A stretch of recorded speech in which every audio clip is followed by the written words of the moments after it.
Endymion by John Keats. Book 1. A thing of beauty is a joy forever. Its loveliness increases. It will never pass into nothingness, but still will keep a bower quiet for us, and a sleep full of sweet dreams, and health, and quiet breathing.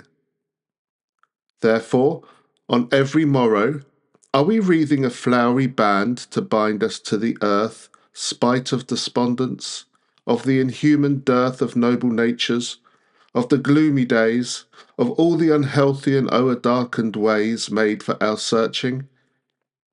Yes, in spite of all, some shape of beauty moves away the pall from our dark spirits. Such the sun, the moon, trees old and young, sprouting a shady boon for simple sheep. And such are daffodils, with the green world they live in. And clear rills that for themselves a cooling covert make 'gainst the hot season. The mid-forest brake, rich with a sprinkling of fair musk-rose blooms.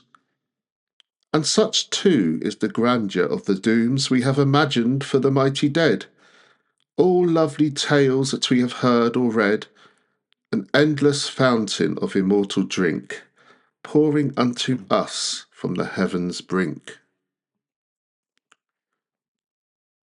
Nor do we merely feel these essences for one short hour.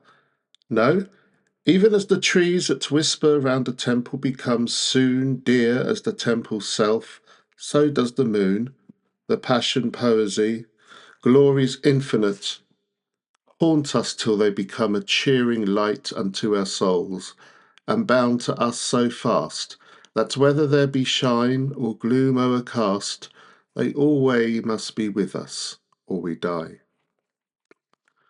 Therefore, 'tis with full happiness that I will trace the story of Endymion.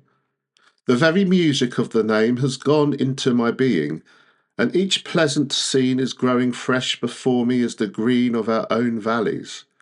So I will begin now while I cannot hear the city's din, now while the early budders are just new, and run in mazes of the youngest hue about old forests, while the willow trails its delicate amber, and the dairy pails bring home increase of milk.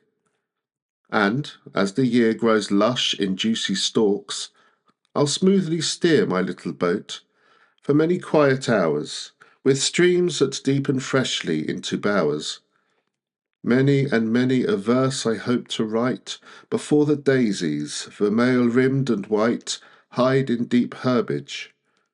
And ere yet the bees hum about globes of clover and sweet peas, I must be near the middle of my story. O may no wintry season, bare and hoary, see it half finished, but let autumn bold, with universal tinge of sober gold, be all about me when I make an end.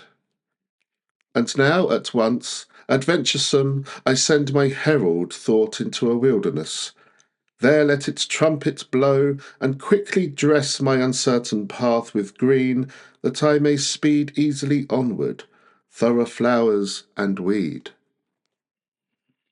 Upon the sides of Latmos was outspread a mighty forest, for the moist earth fed so plenteously all weed-hidden roots into o'erhanging boughs and precious fruits. And it had gloomy shades, sequestered deep, where no man went. And if from shepherd's keep a lamb strayed far adown those inmost glens, never again saw he the happy pens whither his brethren, bleating with content, over the hills at every nightfall went. Among the shepherds 'twas believed ever that not one fleecy lamb which thus did sever from the white flock, but passed unworried by angry wolf, or parred with prying head, until it came to some unfooted plains where fed the herds of Pan. Aye, great his gains who thus one lamb did lose.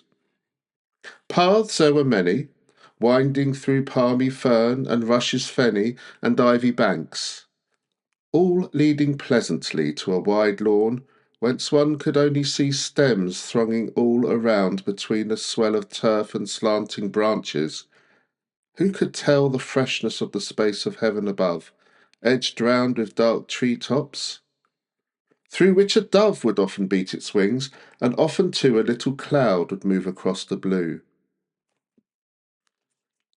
Full in the middle of this pleasantness there stood a marble altar, with a tress of flowers budded newly, and the Jew had taken fairy fantasies to strew daisies upon the sacred sward last eve, and so the dawned light in pomp receive.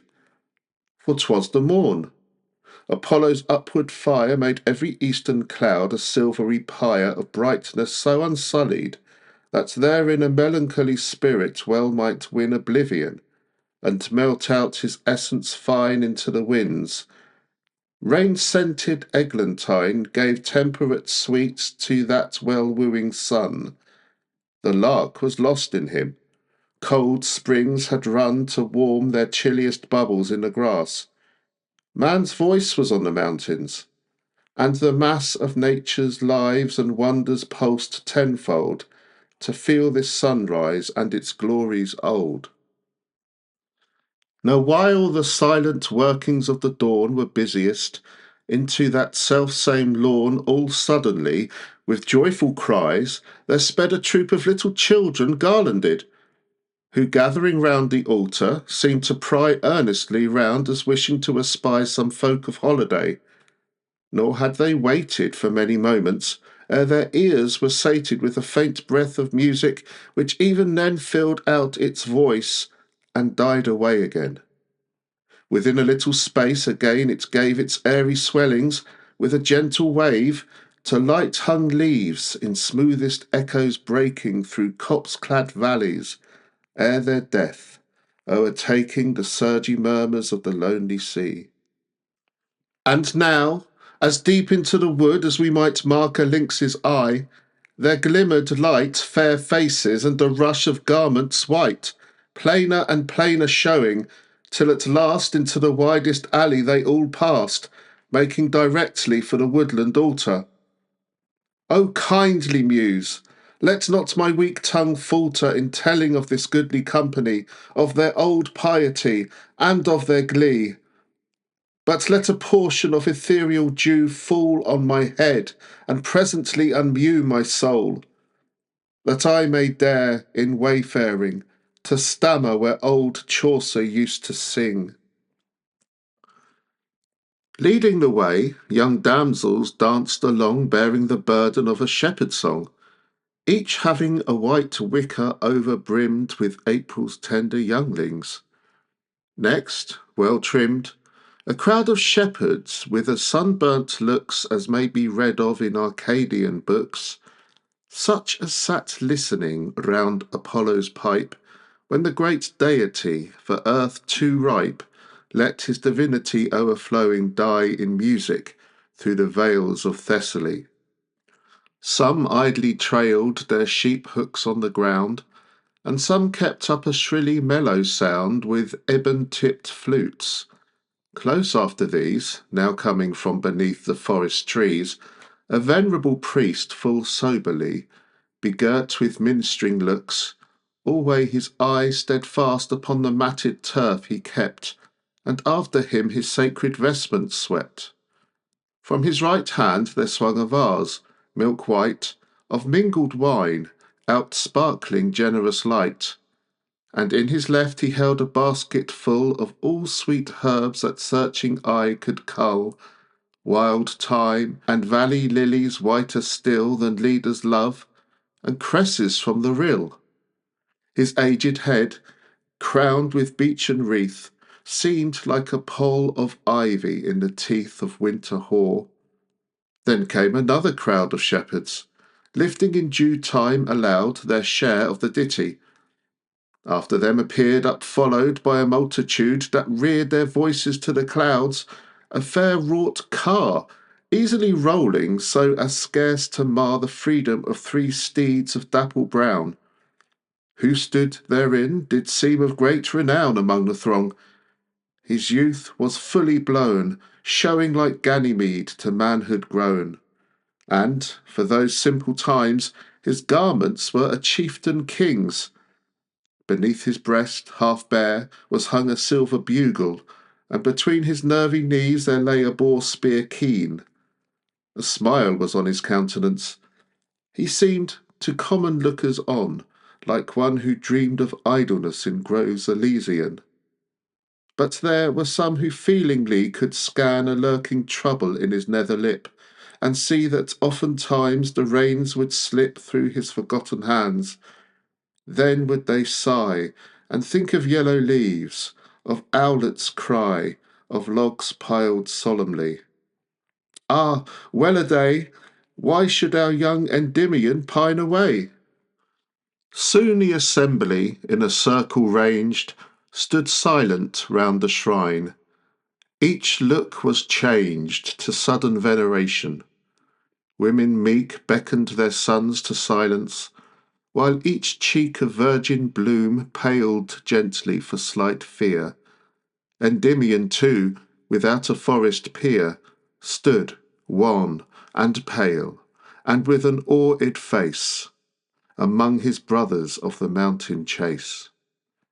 In midst of all, the venerable priest eyed them with joy from greatest to the least, and, after lifting up his aged hands, thus spake he, Men of Latmos, shepherd bands, whose care it is to guard 1,000 flocks, whether descended from beneath the rocks that overtop your mountains, whether come from valleys where the pipe is never dumb, or from your swelling downs, where sweet air stirs blue harebells lightly, and where prickly furze buds lavish gold, or ye, whose precious charge nibble their fill at ocean's very marge, whose mellow reeds are touched with sounds forlorn by the dim echoes of old Triton's horn, mothers and wives, who day by day prepare the scrip with needments for the mountain air, and all ye gentle girls who foster up udderless lambs,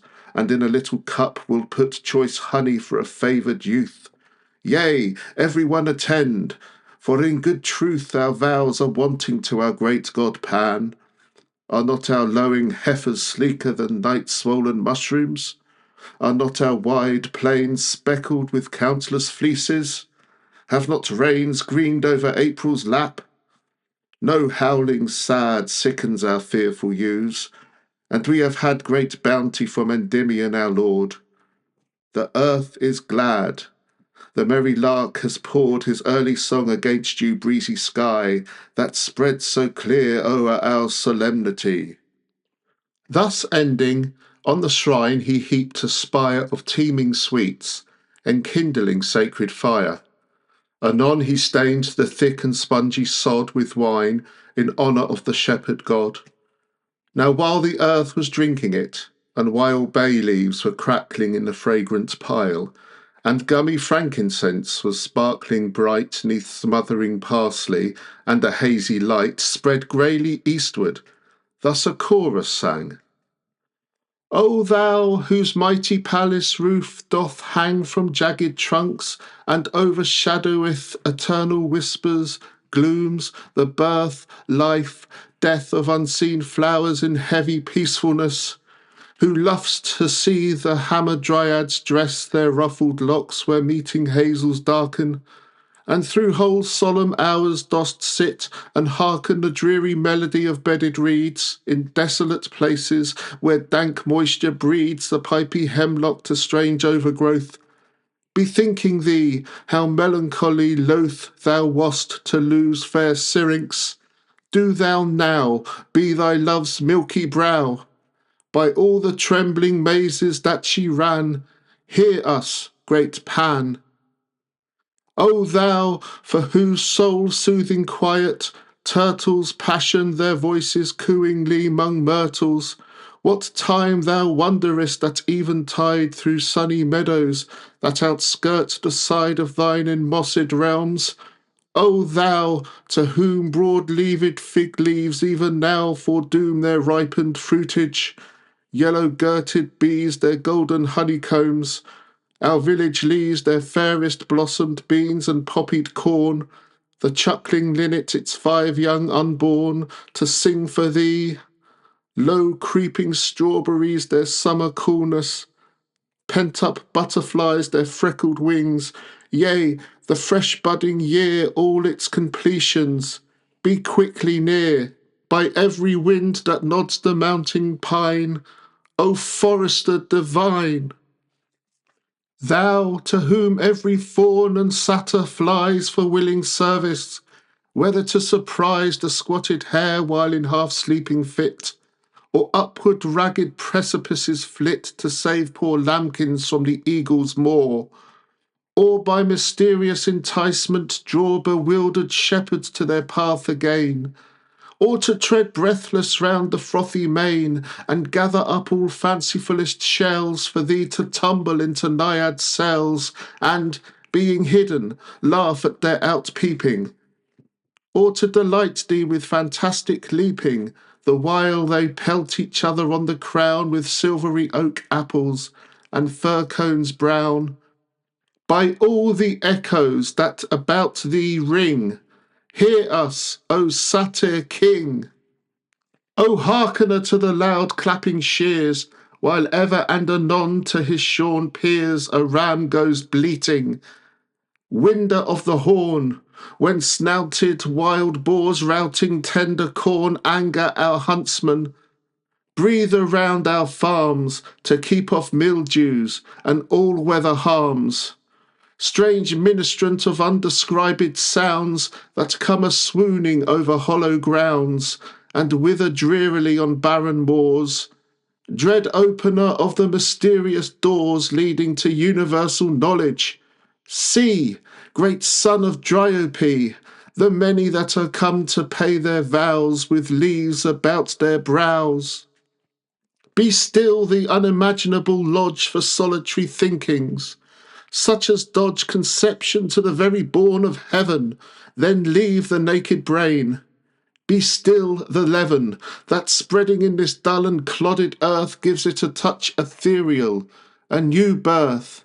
Be still a symbol of immensity, a firmament reflected in a sea, an element filling the space between, an unknown, but no more.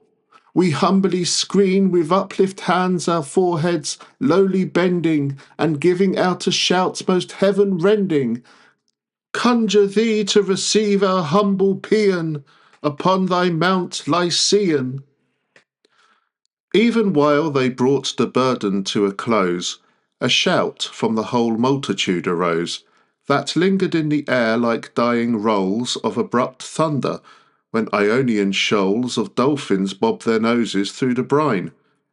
Meantime, on shady levels, mossy fine, young companies nimbly began dancing to the swift treble pipe and humming string.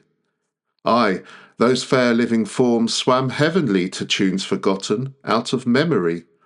Fair creatures, whose young children's children bred Thermopylae its heroes, not yet dead, but in old marbles ever beautiful. High genitors, unconscious did they cull time's sweet first fruits. They danced to weariness, and then in quiet circles did they press the hillock turf, and caught the latter end of some strange history, potent to send a young mind from its bodily tenement.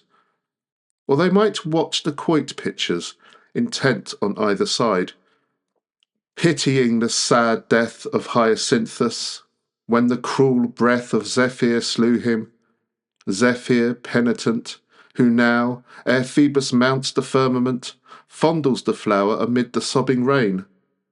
The archers, too, upon a wider plain, beside the feathery whizzing of the shaft, and the dull twanging bowstring, and the raft branched down sweeping from a tall ash top, called up 1,000 thoughts to envelop those who would watch.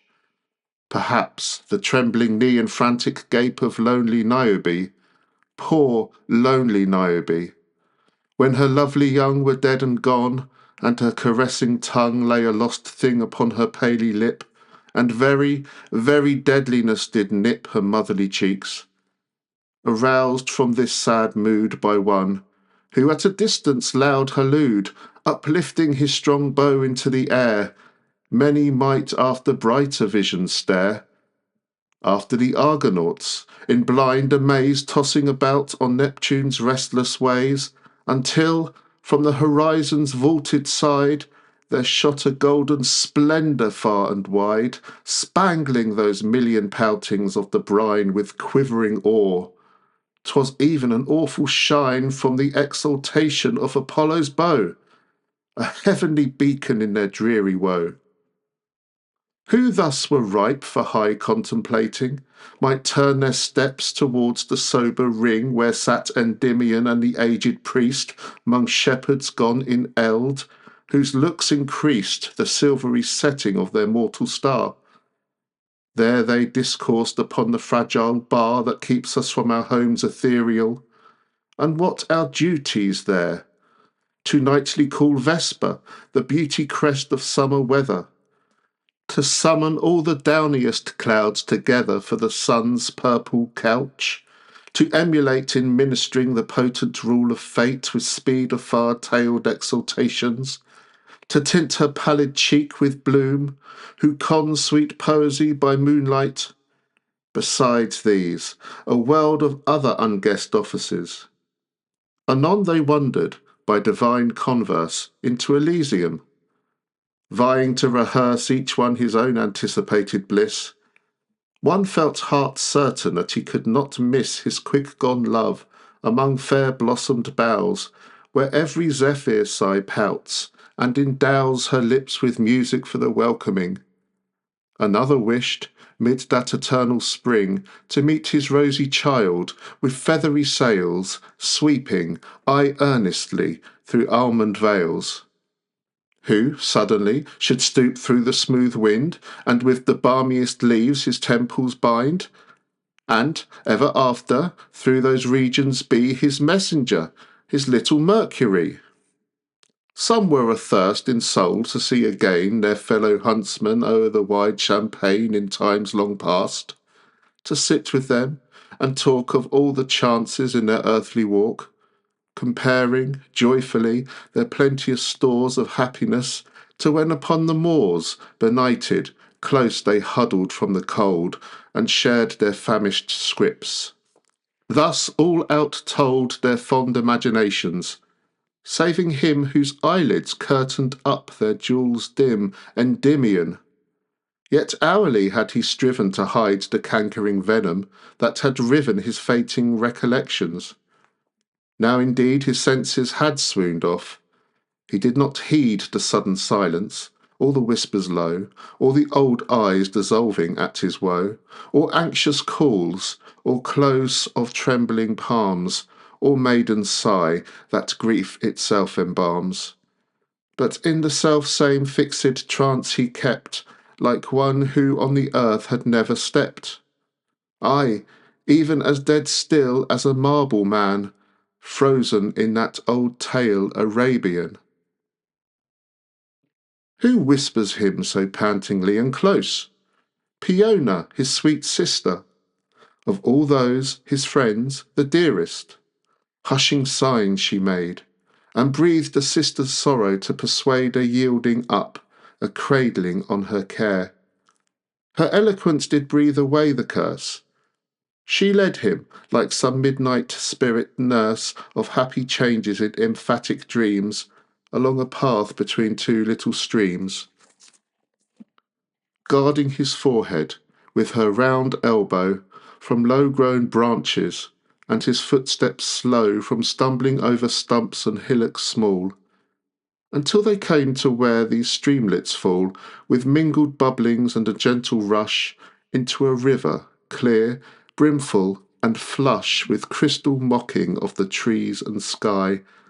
A little shallop, floating there hard by, pointed its beak over the fringed bank, and soon it lightly dipped, and rose, and sank, and dipped again, with the young couple's weight, Leona guiding, through the water straight, towards a bowery island opposite, which gaining presently, she steered light into a shady, fresh, and ripply cove, where nested was an arbour, overwove by many a summer's silent fingering, to whose cool bosom she was used to bring her playmates with their needle broidery and minstrel memories of times gone by. So she was gently glad to see him laid under her favourite bower's quiet shade, on her own couch, new made of flower leaves, dried carefully on the cooler side of sheaves when last the sun his autumn tresses shook, and the tanned harvester's rich armfuls took. Soon was he quieted to slumbrous rest, but ere it crept upon him, he had pressed Peona's busy hand against his lips, and still, a-sleeping, held her finger-tips in tender pressure. And as a willow keeps a patient watch over the stream that creeps windingly by it, so the quiet maid held her in peace. So that a whispering blade of grass, a wailful gnat, a bee bustling down in the bluebells, or a wren light rustling among sere leaves and twigs, might all be heard. O magic sleep! O comfortable bird, that broodest o'er the troubled sea of the mind till it is hushed and smooth! O unconfined restraint! Imprisoned liberty! Great key to golden palaces, strange minstrelsy, fountains grotesque, new trees, bespangled caves, echoing grottos, full of tumbling waves and moonlight. Aye, to all the mazy world of silvery enchantment. Who, upfurled beneath thy drowsy wing a triple hour, but renovates and lives? Thus, in the bower, Endymion was calmed to life again. Opening his eyelids with a healthier brain, he said, I feel this thine endearing love all through my bosom. Thou art as a dove trembling its closed eyes and sleeked wings about me. And the pearliest dew not brings such morning incense from the fields of May, as do those brighter drops that twinkling stray from those kind eyes, the very home and haunt of sisterly affection. Can I want aught else, aught nearer heaven, than such tears? Yet dry them up, in bidding hence all fears that, any longer, I will pass my days alone and sad. No, I will once more raise my voice upon the mountain heights, once more make my horn parley from their foreheads hoar. Again my trooping hounds their tongues shall loll around the breathed boar. Again I'll pole the fair-grown yew tree for a chosen bow. And, when the pleasant sun is getting low, again I'll linger in a sloping mead to hear the speckled thrushes and see feed our idle sheep. So be thou cheered sweet, and, if thy lute is here, softly entreat my soul to keep in its resolved course. Hereat Peona, in their silver sauce, shut her pure sorrow drops with glad exclaim, and took a lute, from which their pulsing came a lively prelude, fashioning the way, in which her voice should wander. 'Twas a lay more subtle cadenced, more forest wild than Dryope's lone lulling of her child, and nothing since has floated in the air so mournful strange. Surely some influence rare went, spiritual, through the damsel's hand, for still, with Delphic emphasis, she spanned the quick invisible strings, even though she saw Endymion's spirit melt away and thaw before the deep intoxication. But soon she came, with sudden burst, upon her self-possession, swung the lute aside, and earnestly said, Brother, 'tis vain to hide that thou dost know of things mysterious, immortal, starry. Such alone could thus weigh down thy nature. Hast thou sinned in aught offensive to the heavenly powers? Caught a Paphian dove upon a message sent? Thy deathful bow against some deer herd bent, sacred to Dian? Haply thou hast seen her naked limbs among the alders green, and that, alas, is death. No, I can trace something more high perplexing in thy face. Endymion looked at her, and pressed her hand, and said, Art thou so pale, who wast so bland and merry in our meadows? How is this? Tell me thine ailment. Tell me all amiss. Ah, thou hast been unhappy at the change wrought suddenly in me. What indeed more strange, or more complete to overwhelm surmise? Ambition is no sluggard. 'Tis no prize that toiling years would put within my grasp that I have sighed for. With so deadly gasp no man e'er panted for a mortal love. So all have set my heavier grief above these things which happen. Rightly have they done. I, who still saw the horizontal sun heave his broad shoulder o'er the edge of the world, outfacing Lucifer, and then had hurled my spear aloft as signal for the chase. I, who, for very sport of heart, would race with my own steed from Araby, pluck down a vulture from his towery perching, frown a lion into growling, loath retire, to lose at once all my toil breeding fire, and sink thus low.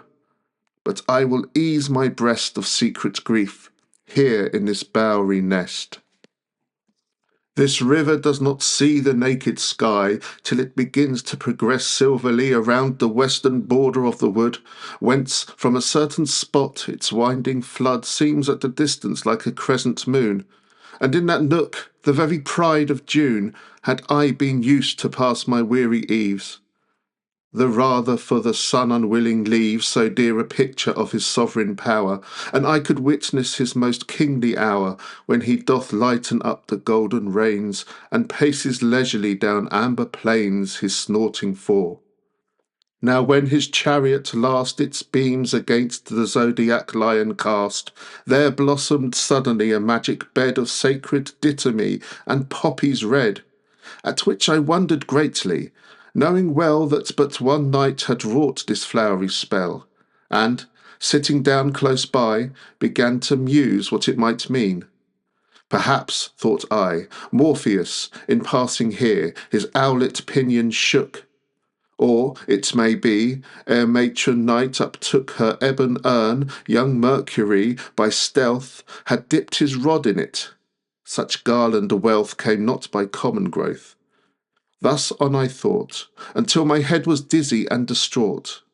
Moreover, through the dancing poppies stole a breeze, most softly lulling to my soul, and shaping visions all about my sight of colours, wings, and bursts of spangly light, the which became more strange and dim, and then were gulfed in a tumultuous swim.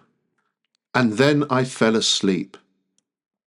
Ah, can I tell the enchantment that afterwards befell? Yet it was but a dream, yet such a dream that never tongue, although it overteem with mellow utterance, like a cavern spring, could figure out and to conception bring all I beheld and felt. Methought I lay watching the zenith, where the Milky Way among the stars in virgin splendour pours, and travelling my eye until the doors of heaven appeared to open for my flight, I became loath and fearful to alight from such high soaring by a downward glance, so kept me steadfast in that airy trance, spreading imaginary pinions wide, when, presently, the stars began to glide and faint away before my eager view, at which I sighed that I could not pursue, and dropped my vision to the horizon's verge. And lo! from opening clouds I saw emerge the loveliest moon, that ever silvered o'er a shell for Neptune's goblet. She did soar so passionately bright, my dazzled soul commingling with her argent spheres did roll through clear and cloudy, even when she went at last into a dark and vapoury tent, whereat, methought, the lidless-eyed train of planets all were in the blue again. To commune with those orbs, once more I raised my sight right upward, but it was quite dazed by a bright something, sailing down apace, making me quickly veil my eyes and face. Again I looked, and, O ye deities, who from Olympus watch our destinies, Whence that completed form of all completeness? Whence came that high perfection of all sweetness? Speak, stubborn earth, and tell me where, oh, where hast thou a symbol of her golden hair? Not oat sheaves drooping in the western sun, not thy soft hand, fair sister, let me shun such following before thee. Yet she had, indeed, locks bright enough to make me mad, and they were simply Gordioned up and braided, leaving in naked comeliness unshaded her pearl-round ears, white neck, and orbed brow. The which were blended in, I know not how, with such a paradise of lips and eyes, blush-tinted cheeks, half smiles, and faintest sighs, that, when I think thereon, my spirit clings and plays about its fancy, till the stings of human neighbourhood envenom all. Unto what awful power shall I call? To what high fane? Ah! See her hovering feet, more bluely veined, more soft, more whitely sweet the nose of sea-born Venus, when she rose from out her cradle shell. The wind out blows her scarf into a fluttering pavilion.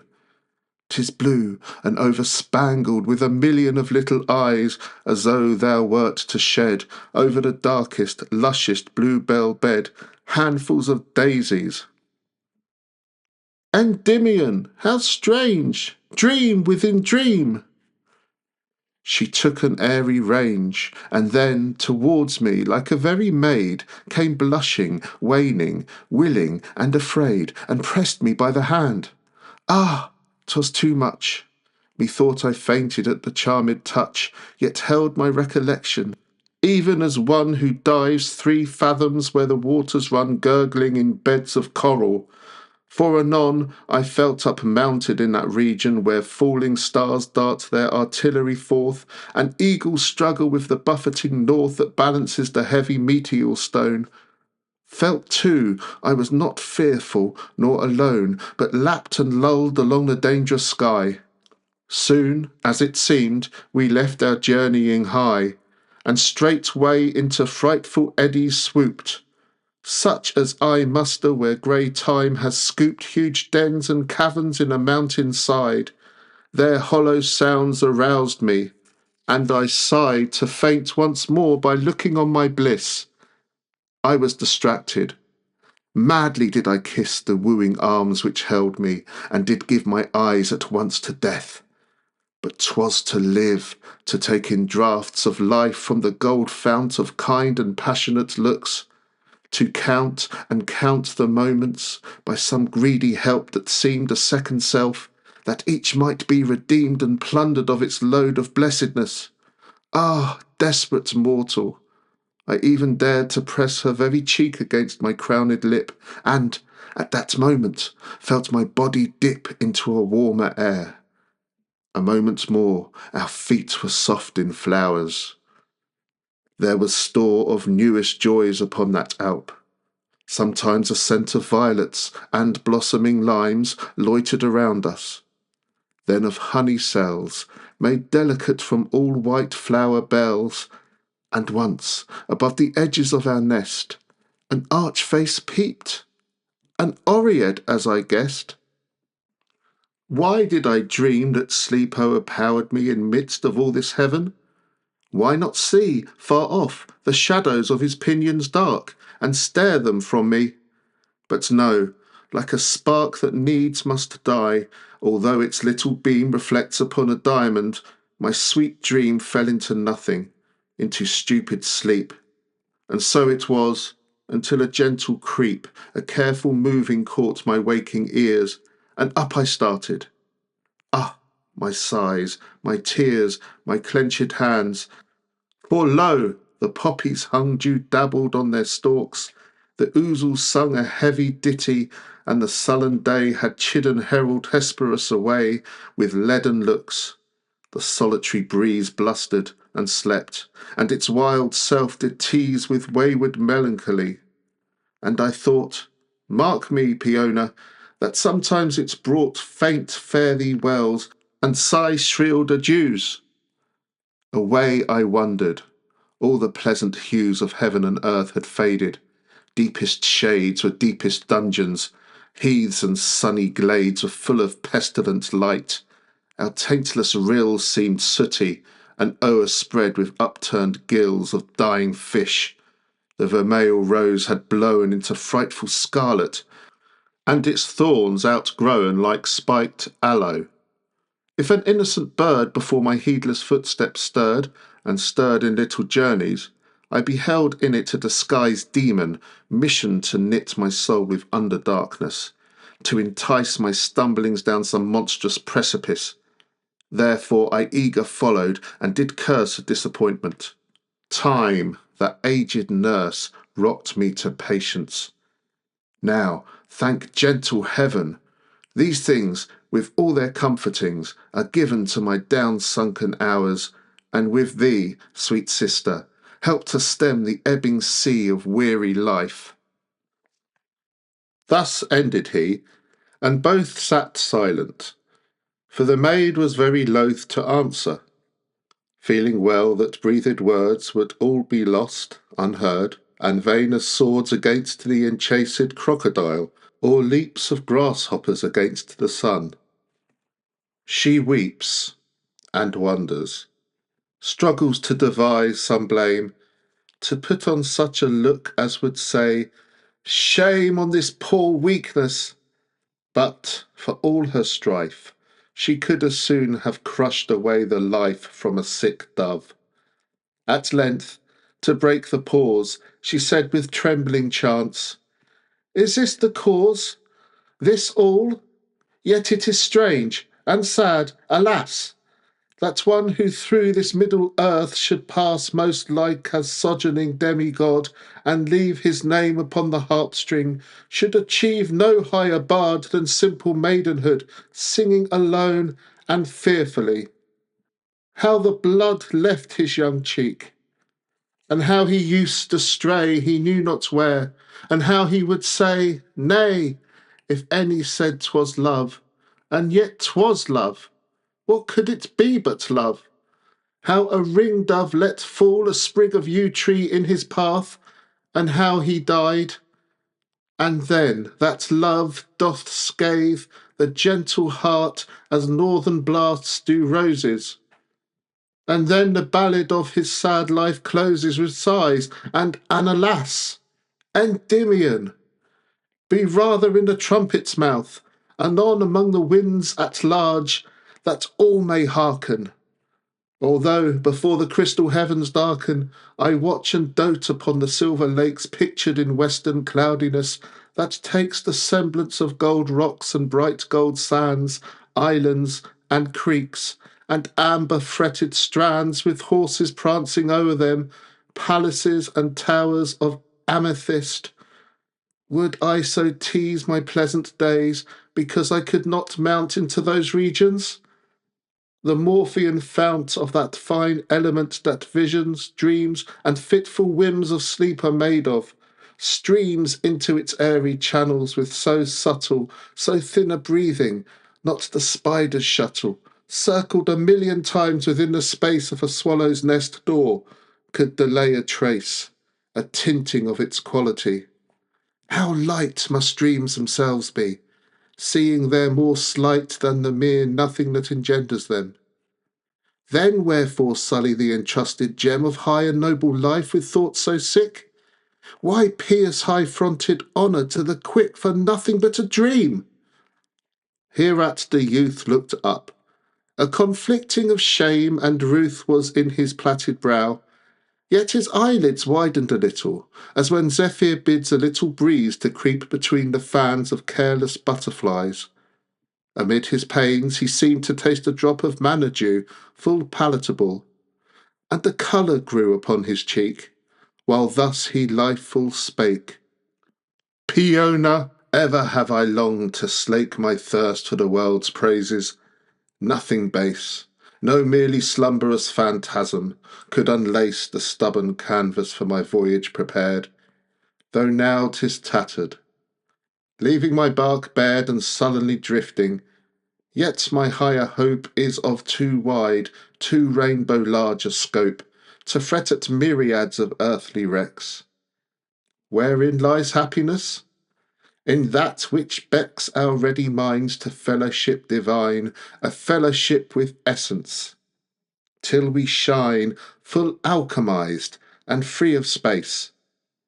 Behold the clear religion of heaven. Fold a rose leaf round thy fingers' taperness, and soothe thy lips. Hissed when the airy stress of music's kiss impregnates the free winds, and with a sympathetic touch unbinds Aeolian magic from their lucid wombs. Then old songs waken from enclouded tombs. Old ditties sigh above their father's grave.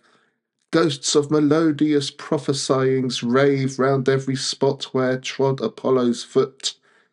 Bronze clarions awake and faintly bruit where long ago a giant battle was, and from the turf a lullaby doth pass in every place where infant Orpheus slept. Feel we these things? That moment have we stepped into a sort of oneness, and our state is like a floating spirit's. But there are richer entanglements, enthrallments far more self-destroying, leading by degrees to the chief intensity. The crown of these is made of love and friendship, and sits high upon the forehead of humanity.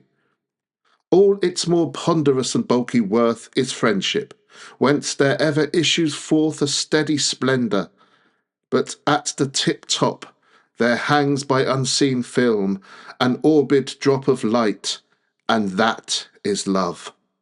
Its influence, thrown in our eyes, genders a novel sense, at which we start and fret, till in the end, melting into its radiance, we blend, mingle, and so become a part of it.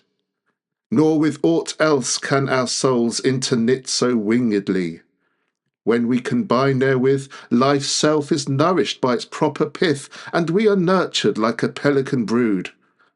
Aye, so delicious is the unsating food, that men, who might have towered in the van of all the congregated world, to fan and winnow from the coming step of time all chaff of custom, wipe away all slime left by men slugs and human serpentry, have been content to let occasion die, whilst they did sleep in love's Elysium.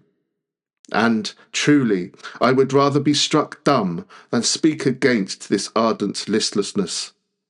For I have ever thought that it might bless the world with benefits unknowingly, as does the nightingale, up-perched high and cloistered among cool and bunched leaves. She sings but to her love, nor e'er conceives how tiptoe night holds back her dark grey hood. Just so may love, although 'tis understood the mere commingling of passionate breath, produce more than our searching witnesseth. What I know not. But who of men can tell that flowers would bloom, or that green fruit would swell to melting pulp, that fish would have bright mail, the earth its dower of river, wood, and vale, the meadows runnels pebble-stones, the seed its harvest, or the lute its tones, tones ravishment, or ravishment its sweet, if human souls did never kiss and greet? Now, if this earthly love has power to make men's being mortal, immortal, to shake ambition from their memories, and brim their measure of content, what merest whim seems all this poor endeavour after fame to one who keeps within his steadfast aim a love immortal, and immortal too? Look not so wildered. For these things are true, and never can be born of atomies that buzz about our slumbers, like brain flies, leaving us fancy sick. No, no, I'm sure, my restless spirit never could endure to brood so long upon one luxury, unless it did, though fearfully, espy hope beyond the shadow of a dream. My sayings will the less obscured seem, when I have told thee how my waking sight has made me scruple whether that same night was passed in dreaming. Hearken, sweet Leona, beyond the matron temple of Latona, which we should see but for these darkening boughs, lies a deep hollow, from whose ragged brows bushes and trees do lean all round athwart, and meet so nearly, that with wings outwrought and spreaded tail, a vulture could not glide past them, but he must brush on every side. Some mouldered steps lead into this cool cell, far as the slabbed margin of a well, whose patient level peeps its crystal eye right upward, through the bushes, to the sky. Oft have I brought thee flowers, on their stalks set like vestal primroses, but dark velvet edges them round, and they have golden pits. 'Twas there I got them, from the gaps and slits in a mossy stone, that sometimes was my seat, when all above was faint with midday heat. And there in strife no burning thoughts to heed, I'd bubble up the water through a reed. So reaching back to boyhood, make me ships of molted feathers, touchwood, alder chips, with leaves stuck in them, and the Neptune be of their petty ocean. Oftener, heavily, when lovelorn hours had left me less a child, I sat contemplating the figures wild of o'erhead clouds melting the mirror through. Upon a day, while thus I watched, by flew a cloudy Cupid with his bow and quiver, so plainly charactered, no breeze would shiver the happy chance. So happy, I was fain to follow it upon the open plain, and, therefore, was just going, when, behold, a wonder, fair as any I have told, the same bright face I tasted in my sleep, smiling in the clear well. My heart did leap through the cool depth, it moved as if to flee. I started up, when lo, refreshfully, there came upon my face in plenteous showers dewdrops and dewy buds and leaves and flowers, wrapping all objects from my smothered sight, bathing my spirit in a new delight. Ay, such a breathless honey feel of bliss alone preserved me from the drear abyss of death, for the fair form had gone again. Pleasure is oft a visitant, but pain clings cruelly to us, like the gnawing sloth on the deer's tender haunches. Late and loth, 'tis scared away by slow returning pleasure. How sickening, how dark the dreadful leisure of weary days, made deeper exquisite by a foreknowledge of unslumbrous night. Like sorrow came upon me, heavier still than when I wandered from the poppy hill, and a whole age of lingering moments crept sluggishly by, ere more contentment swept away at once the deadly yellow spleen. Yes, thrice have I this fair enchantment seen, once more been tortured with renewed life, when last the wintry gusts gave over strife with the conquering sun of spring, and left the skies warm and serene, but yet with moistened eyes in pity of the shattered infant buds. That time thou didst adorn with amber studs my hunting cap, because I laughed and smiled, chatted with thee, and many days exiled all torment from my breast.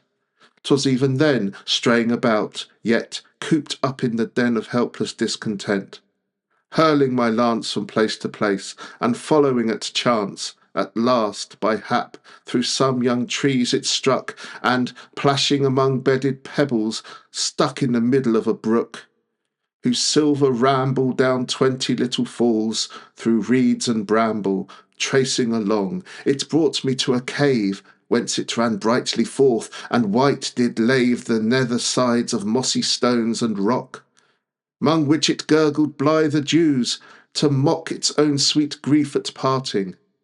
Overhead hung a lush screen of drooping weeds, and spread thick as to curtain up some wood nymph's home. "Ah, impious mortal, whither do I roam?" said I, low-voiced. "Ah, whither? 'Tis the grot of Proserpine, when hell, obscure and hot, doth her resign, and where her tender hands she dabbles on the cool and sluicy sands. Or 'tis the cell of Echo, where she sits and babbles thorough silence, till her wits are gone in tender madness, and anon faints into sleep with many a dying tone of sadness. Oh, that she would take my vows, and breathe them sighingly among the boughs, to soothe her gentle ears, for whose fair head daily I pluck sweet flowerets from their bed, and weave them dyingly. Send honey whispers round every leaf, that all those gentle lispers may sigh my love unto her pitying. O charitable echo, hear and sing this ditty to her. Tell her. So I stayed my foolish tongue, and listening, half afraid, stood stupefied with my own empty folly, and blushing for the freaks of melancholy. Salt tears were coming, when I heard my name most fondly lipped, and then these accents came. Endymion! The cave is secreter than the isle of Delos. Echo hence shall stir no sighs, but sigh warm kisses, or light noise of thy combing hand, the while it travelling cloys and trembles through my labyrinthine hair. At that oppressed I hurried in. Ah, where are those swift moments? Whither are they fled? I'll smile no more, Peona, nor will wed sorrow the way to death, but patiently bear up against it. So farewell, sad sigh, and come instead demurest meditation to occupy me wholly, and to fashion my pilgrimage for the world's dusky brink. No more will I count over, link by link, my chain of grief. No longer strive to find a half forgetfulness in mountain wind blustering about my ears. Ay, thou shalt see, dearest of sisters, what my life shall be. What a calm round of hours shall make my days. There is a paly flame of hope that plays where'er I look, but yet I'll say 'tis naught, and here I bid it die. Have not I caught already a more healthy countenance? By this the sun is setting. We may chance meet some of our near dwellers with my car. This said, he rose, faint smiling like a star through autumn mists, and took Peona's hand. They stepped into the boat and launched from land.